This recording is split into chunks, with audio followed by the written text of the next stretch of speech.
اندر جھانکو، اپنی خامیوں پہ غور کرو، دیکھو تم کہاں جا رہے ہو، ریفلیکشن کرو اللہ سے میرا کیا تعلق ہے۔ سب سے بڑی ریفلیکشن تو یہ ہے نا کہ بندہ یہ ریفلیکٹ کرے کہ اللہ سے میرے معاملات کیسے ہیں۔ وہی ابن قیم کا کوٹ ہے، اللہ ہر چیز اللہ تعالیٰ، ہر چیز اللہ پہ ڈیپینڈنٹ ہے۔ اگر اللہ سے معاملات خراب ہیں تو پھر جہاں مرضی سے ہیلپ سیکھ کرتے رہیں وہ معاملہ حل نہیں ہونے والا، کیونکہ معاملات اللہ سے خراب ہیں۔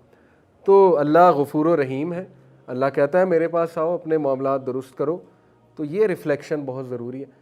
پھر اس پر ریفلیکشن کرنا کہ کیا میں ٹھیک جا رہا ہوں یا ٹھیک جا رہی ہوں، میری چوائسیز ٹھیک ہیں، میری پرائرٹیز ٹھیک ہیں، میرا کھانا پینا ٹھیک ہے۔ اس پہ ریفلیکٹ کر لے بندہ کہ میں کیا کھا پی رہا ہوں، میری صحت ٹھیک ہے، میری نیند ٹھیک ہے۔ بہت ضروری ہے یہ ریفلیکشن کرنا، کیونکہ self reflection leads to self awareness. جو بندہ سیلف اویئرنیس جس کی اسٹرانگ ہے نا، جیسے امام سفیان الثوری نے کہا the one who knows himself will not be harmed by what other people say about him۔ جس بندے کو یہ پتا نا کہ میں کون ہوں، وہ پھر دوسروں کے رویوں پہ نہیں کڑتا۔ اسے پتہ ہے کہ یار یہ اس بیچارے کا مسئلہ ہے، میں تو نہیں ہوں نا ایسا، جیسا یہ کہہ رہے ہیں میں تھوڑی ایسا ہوں۔ کیونکہ سیلف اویئرنیس بہت اسٹرانگ ہے، ریفلیکشن کر کر کے پھر اللہ کا تعارف بہت اسٹرانگ ہے۔ یہ تعارف کہ اللہ الوکیل ہے، الوکیل کا مطلب ہے ڈسپوزر آف، پھر تمام معاملات اللہ کی کورٹ میں آتے ہیں، اجازت لیتے ہیں، پھر اللہ تعالیٰ جو ہے وہ اجازت دیتا ہے تو وہ معاملہ ہوتا ہے۔ جب بات ہی ختم ہوگی، جب ہر معاملہ اللہ کی کورٹ میں جانا ہے تو ہاں ایک حد تک اپنی کوشش کریں، اپنی صفائی پیش کریں، لیکن اس کے بعد ریلیکس ہو جائیں۔ یہ چیزیں ریفلیکشن سے آتی ہیں، اسی لیے ریفلیکشن عبادت ہے۔ جو تدبر اور تفکر ہے وہ عبادت کا ایک بہت بڑا حصہ ہے، اور اسلامک سسٹم میں تفکر اور تدبر کی بڑی اہمیت ہے۔ تفکر اور تدبر میں ان شارٹ آپ کو بتاتا ہوں۔ تدبر جو ہے اس کا روٹ ورڈ جو ہے، میں آپ کو اس کا روٹ ورڈ بتاتا ہوں، اس سے آپ کو جو ہے بات سمجھ آئے گی۔ اور دوسرا یہ کہ اللہ سبحانہ وتعالیٰ نے قرآن مجید میں اس کو بہت انکریج کیا۔ دیکھیں اللہ نے کہا نا کہ وَيَتَفَكَّرُونَ فِي خَلْقِ السَّمَاوَاتِ وَالْأَرْضِ، کہ اللہ نے ان لوگوں کی نشانیاں بتائیں جو عقل مند لوگ ہیں کہ وہ تفکر کرتے ہیں کائنات کی تخلیق میں، اور اس تفکر کے نتیجے میں وہ کیا کرتے ہیں، ربنا ما خلقت ھذا باطلا، کنکلوژن پہ پہنچتے ہیں۔ تفکر کب ہوتا ہے؟ جب آپ نے ایک کنکلوژن پہ پہنچنا ہو، کیپنگ ان مائنڈ فیکٹس، اس کو کہتے ہیں تفکر۔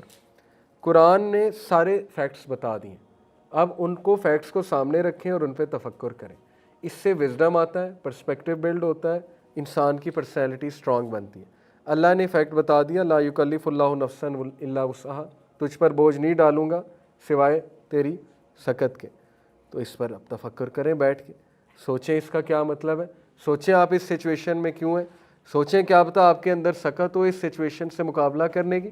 ہو سکتا ہے شیطان آپ کو یہ بتا رہا ہو کہ نہیں تو فیل ہے، تو فیلئر ہے، ول پاور ہی توڑ دی شیطان نے، تو وہ پھر ایک الگ معاملہ ہے۔ تو تفکر کریں بیٹھ کے کہ یہ آیا کیوں ہے، یہ پرابلم میرے پہ آئی کیوں، اس پہ تفکر کریں نا، اور اس سے میں نے سیکھنا کیا ہے، لیسنز لرنڈ کیا ہے اس پرابلم سے، تاکہ آئندہ میں محتاط رہوں۔ اس کو تفکر کہتے ہیں۔ فیکٹ سامنے رکھیں، حل جزاء الاحسان الا الاحسان، یہ ایک فیکٹ ہے۔ کیا احسان کا بدلہ احسان نہیں ہے؟ اللہ کہہ رہا ہے احسان ہی ہے، سورہ رحمان کیا ہے، اس پہ اب تفکر کریں کہ بھائی احسان ہے تو میرے ساتھ کیوں نہیں ہوا۔ تفکر کریں گے تو کوئی آنسر پا جائیں گے۔ ہو سکتا ہے نیت خالص نہیں تھی احسان کرنے کی، نیت ہی کچھ اور تھی، اس لیے احسان ریٹرن میں نہیں آیا، سیدھی سی بات ہے۔ ورنہ اللہ تو کہہ رہا ہے احسان کا بدلہ احسان کے علاوہ کچھ بھی نہیں ہے، گڈ کا بدلہ گڈ ہے۔ ہاں ادھر نہیں ملے تو ہو سکتا ہے آخرت میں اللہ نے وہ ریوارڈ رکھا ہو۔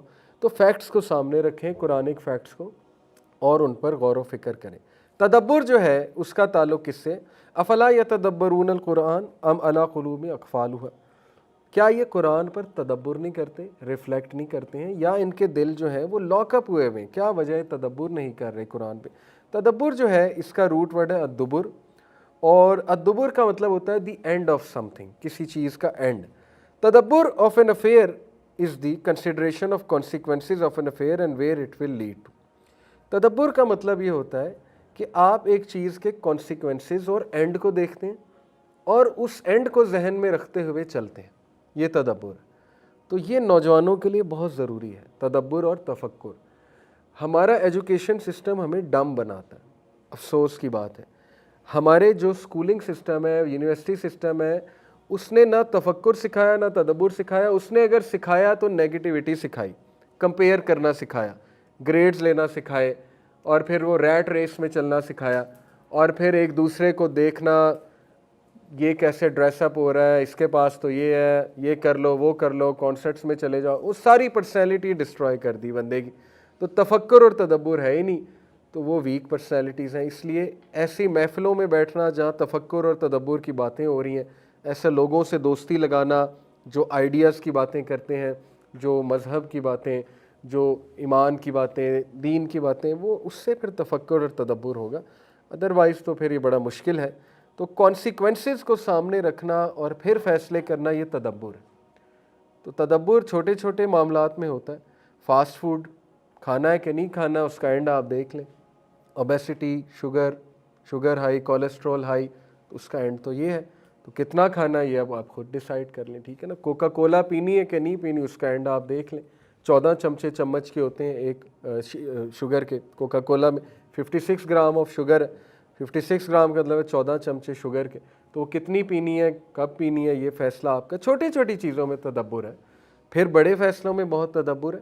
ایک بندے سے تعلق قائم کرنا ہے تو اس کا اینڈ دیکھ لیں, نیت دیکھ لیں اس تعلق کے پیچھے, نیت کیا ہے, اس کا اینڈ کیا ہے, وہ مجھے لے جائے گا کہاں پہ, وغیرہ وغیرہ.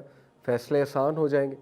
تو یہ ضروری ہے ریفلیکٹ کرنا, اور اپنے آپ سے ریفلیکٹیو کویسچنز پوچھنا, اور ریفلیکٹیو کنورسیشنز کرنا. اپنے بچوں کو اگر آپ نے وائز بنانا ہے تو ان سے ریفلیکٹیو کویسچنز کیا کریں, بہت ضروری ہے. بیٹھ کر ذرا پوچھا کریں کیا سمجھ لگی. ڈاکیومنٹری دیکھی تو پوچھا کیا سمجھ لگی, کیا سیکھا آپ نے. تو وہ آپ سے کویسچننگ کریں گے, کوئی بات چیت ہوگی, تو وہ ریفلیکٹیو کویسچن, آپ ان سے ریفلیکٹیو کویسچنز پوچھیں. ریفلیکٹیو کویسچن سرچ کریں کیسے ہوتے ہیں, کیا ہوتے ہیں, جو ریفلیکشن کرانے پہ مجبور کریں انسان کو, ٹھیک ہے. جیسے تم لیٹ ہو گئے, یہ ایک سوال ہے, عام سا سوال, تم لیٹ ہو گئے, یہ عام سوال ہے. تم لیٹ کیوں ہوئے, یہ ریفلیکٹیو کویسچن ہے. سمجھ آ رہی؟ اس طرح کے سوالات جس میں بندہ کچھ ریفلیکٹ کرے کہ میں لیٹ کیوں ہوا. عام سے مثال دی ہے, ضروری نہیں ہر بات پہ یہی اس طرح کے الفاظ ہم ادا کریں, لیکن جتنا آپ ریفلیکٹیو کنورسیشنز کریں گے اتنا اچھا ہے آپ کے لیے, آپ کی فیملی کے لیے. تو کنٹمپلیشن کو عبادت اسی لیے قرار دیا گیا, کیونکہ یہ ایک سلف کا کوٹ میں آپ کو سنا دیتا ہوں کہ کنٹمپلیٹنگ, ابو الدرداز کہتے ہیں, contemplating for an hour is better than praying a complete night. تدبر کرنا 1 گھنٹے کے لیے یہ پوری رات کی عبادت سے بہتر ہے. کس چیز پہ تدبر کرنا؟ اللہ کو پانے کے لیے, یا تخلیق پر تدبر کرنا اچھی نیت کے ساتھ. اور اسی لیے بشر الحافی ایک سلف, انہوں نے کہا if people thought about the greatness of Allah, اگر لوگ اللہ کی گریٹنس پہ تدبر کر لیں اور تفکر کر لیں, they would not disobey him, وہ اللہ کو ڈسوبے نہیں کریں گے. بات پھر وہیں ہے, اللہ کو جانیں, اللہ کو پہچانیں, اسی سے جو ہے وہ اسٹرینتھ ملے گی. تو تدبر بہت ضروری ہے. گیمنگ کرنی ہے کریں, 10 گھنٹے کرنی ہے کریں, لیکن تدبر کرتے اس کا اینڈ دیکھ لیں کیا ہے, اس کا کانسیکوینس دیکھ لیں کیا ہے. اس کا کانسیکوینس یہ ہے کہ آپ کی پڑھائی افیکٹ ہوگی. اس کا کانسیکوینس یہ ہے کہ آپ انتہائی نالائق اور انتہائی سست بن جائیں گے. سیدھی سی بات ہے. میرا سب سے زیادہ ان پروڈکٹیو ٹائم وہ ہے جب میں گیمنگ کرتا تھا. نالائکی والا اور انتہائی سستی والا, انسان سست بن جاتا ہے. مزہ بہت آتا ہے نو ڈاؤٹ, لیکن سستی والا وہ ٹائم ہے. اوکے, تو کانسیکوینس آپ کے سامنے ہے. اب آپ دیکھ لیں آپ نے کرنا ہے کہ نہیں کرنا ہے. تو عقل مندانہ فیصلے انسان کو اپنی زندگی میں کرنے چاہیے. تو ریفلیکشن بہت ضروری ہے. ریفلیکشن والا مٹیریل پڑھا کریں, ایسے ناولز پڑھیں, ایسی کتابیں پڑھیں جس میں ریفلیکشن کی باتیں. تو انسٹا پہ ایسے پیجز فالو کریں, فیس بک پہ جو ریفلیکشن کراتے ہیں آپ کو. ایسے پیجز نہیں جو ڈم بناتے ہیں انسان کو. تو وہ پھر ڈم جب انسان بن جاتا ہے پھر ریفلیکشن بہت دور کی بات ہے. لٹریچر بھی دیکھیں, whatever you are seeing listening, اس کو دیکھ لیں. اور لاسٹ چیز ہے پرسیپشن. پرسیپشن بہت امپورٹنٹ چیز ہے. یہ میں نے پرسپیکٹیو سے نکالی ہے. آپ کا پرسپیکٹیو کیا ہے دنیا کے بارے میں, یہ چیز آپ کو ساری عمر بہت ہیلپ آؤٹ کرے گا. زیادہ تر ہماری زندگی میں حادثات کی وجہ ہمارا غلط پرسپیکٹیو ہوتا ہے چیزوں کو لے کے. جیسے وہ ایک بہت مشہور واقعہ نا پرسپیکٹیو کے بارے میں, فرضی واقعہ لیکن بڑا اچھا اس سے لیسن اخذ ہوتا ہے. کہ ایک بندہ تھا, اس کی کچھ نظر خراب ہونے لگی, ڈاکٹر کے پاس چلا گیا. ڈاکٹر نے مذاق کر دیا, اس نے کہا جی کہ آپ کو تو سبز کلر نظر آئے گا, آپ تو سبز دیکھیں, اس کے علاوہ دیکھیں گے تو آنکھیں تو خراب ہو جائیں گی ٹوٹلی. تو وہ اب اتنا پریشان ہوا, گھر آ کے اس نے ہر چیز سبز کر دی. اس نے وال سبز کر دی, فلور سبز کر دیا, واش روم سبز کر دیا, گھر والوں کو ڈانٹنے لگ گیا, چڑچڑا ہو گیا, سبز ہو جاؤ, سبز لباس پہن کے آؤ میرے سامنے, ہر چیز چینج کرنے میں لگ گیا. تو وہ ڈاکٹر ایک دن آیا, ہنسا, تو کہتا یہ آپ نے کیا کیا؟ اس نے کہا آپ نے تو کہا تھا ہر چیز سبز نظر آنی چاہیے. تو اس نے کہا سبز چشمہ لگاؤ, ہر چیز سبز ہو جائے گی. یہ کن کاموں میں پڑ گیا؟ یعنی اتنی ایفرٹ کہ اپنا پرسپیکٹیو چینج کرو بھائی. Try to change how you look at things, try to change your world view, try to change your own thought process, your mentality. تھوڑا سا ذرا اپنے آپ کو پرکھو, اپنی سوچ تبدیل کرو. Change your self, change the world. یہی ہے ساری کی ساری بات. ہمارا کیا پرسپیکٹیو ہے وہ دیکھیں. کیا آپ کا ورلڈ ویو ٹھیک ہے؟ دنیا کے بارے میں پرسپیکٹیو ٹھیک ہے آپ کا؟ یقین کریں اگر آپ کی پریشانی کا مرکز صرف اور صرف دنیاوی ریزنز ہیں تو آپ کا پرسپیکٹیو نہیں ٹھیک, دنیا کے بارے میں نہیں ٹھیک. آپ کا کہیں نہ کہیں آپ ٹریک سے اتریں, پٹری سے اتریں. یہ میں اپنے لیے بھی بہت استعمال کرتا ہوں, سخت بات ہے لیکن یہ سب سے زیادہ میں اپنے لیے استعمال کرتا ہوں کہ کیا دنیا کی پریشانیاں ہی مرکز ہیں میری پریشانیوں کا؟ Is life all about worrying about worldly difficulties, that's it, اور کوئی پریشانی نہیں ہے؟ وٹ اباؤٹ مائی آخرہ؟ یہ سوچنا چاہیے نا بندے کو, میرا پرسپیکٹیو کیا ہے دنیا کی مشکلات کے بارے میں. وہ پرسپیکٹیو ہی یہ ہے کہ اللہ تعالیٰ کہتے ہیں ہم تمہیں آزمائیں گے, بھوک سے, پیاس سے, لاس آف لائف سے, لاس آف فروٹ سے. وہ تو اللہ نے بتا دیا کہ میں آزماؤں گا تمہیں, اور اللہ نے بتا دیا کہ الذی خلق الموت والحیات لیبلوکم ایکم احسن عملا, کہ تم میں سے ہر بندہ ٹیسٹ میں ہے. کسی کا ٹیسٹ کہیں سے ہو رہا ہے, کسی کا ٹیسٹ کہیں سے ہو رہا ہے. تو لیکن یہ کہ جو وبشر الصابرین, بشارت ہے صبر والوں کو. اور پھر سلوشن بھی بتا دیا, واستعینوا بالصبر والصلاۃ, طاقت پکڑو صبر میں اور نماز میں. پھر وعدے بھی کر دیے کہ جو کوئی اللہ کا تقوی اختیار کرے گا وہ اللہ اسے ہر طرف سے نکال لے گا, اللہ ہر مشکل سے اسے نکال لے گا. ہر چیز بتا دی اللہ نے, میکنزم سکھا دیا, مائنڈ سیٹ بتا دیا. تو اس طرح پرسپیکٹیو بلڈ کر کے لائف گزاریں گے تو لائف اچھی چلے گی. اگر پوائنٹ آف ویو آپ کا ٹھیک ہے تو ٹھیک ہے. آپ کا پرسپیکٹیو کیا ہے شادی کے بارے میں؟ اگر وہ پرسپیکٹیو بالی ووڈ نے بنایا تو آپ سفر کریں گے, کیونکہ زیادہ تر نوجوانوں کا شادی کے بارے میں یہی ویو ہے نا کہ اٹس آل گڈ. تو نہیں, اصل میں تو کچھ اور ہے. چیلنجز ہیں, رسپانسبلٹی ہے. تو وہ جب چیلنجز آتے ہیں لوگ ڈپریشن میں جاتے ہیں کہ یہ تو میں نے فورسی ہی نہیں کیا تھا. کیوں نہیں کیا تھا؟ آپ کو پتہ ہونا چاہیے ریلیشن شپ میں آنے کا مطلب کمٹمنٹ ہے, رسپانسبلٹی ہے, بچوں کی دیکھ بھال ہے. تو اس کی پہلے سے آپ کا مائنڈ تیار ہونا چاہیے تھا, آپ کا پرسپیکٹیو ہی غلط تھا ٹو انٹر سم تھنگ. تو کریٹیکل تھنکنگ, ورلڈ ویو بنانا. تو دیکھیں 4-5 چیزیں جن کے بارے میں ہمارا پرسپیکٹیو بڑا سٹرونگ ہونا چاہیے. نمبر 1, ورلڈ کے بارے میں کیا پرسپیکٹیو ہے. دنیا کی زندگی کے بارے میں ہمارا پرسپیکٹیو ہے کہ اصل زندگی ہے ہی نہیں, تو بات ختم ہو جاتی ہے یہاں پہ. ایک بندہ ہے, رسول اللہ صلی اللہ علیہ وسلم نے فرمایا ایک بندے کو ساری عمر غم آتا ہے. اللہ تعالیٰ اسے قیامت والے دن جنت کی نہر میں ایک ڈبکی لگوائیں گے اور باہر لائیں گے, جنت کی جھلک دیکھے گا.